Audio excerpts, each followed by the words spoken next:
ಮಾಡಿರಿ ಮತದಾನ ತಪ್ಪದೆ ಮಾಡಿರಿ ಮತದಾನ ಮಾಡಿರಿ ಮತದಾನ ತಪ್ಪದೆ ಮಾಡಿರಿ ಮತದಾನ ನಿಮ್ಮಯ ಹಕ್ಕಿನ ಮತವನ್ನು ನೀಡಿರಿ ನಿಮ್ಮಯ ಹಕ್ಕಿನ ಮತವನ್ನು ನೀಡಿರಿ ಮಾಡಿರಿ ಮತದಾನ ಮಾಡಿರಿ ಮತದಾನ ತಪ್ಪದೆ ಮಾಡಿರಿ ಮತದಾನ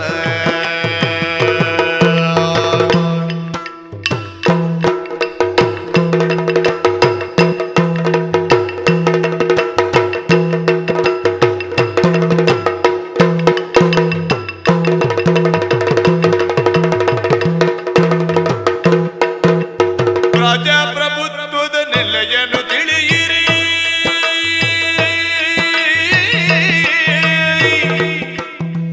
ಪ್ರಜಾಪ್ರಭುತ್ವದ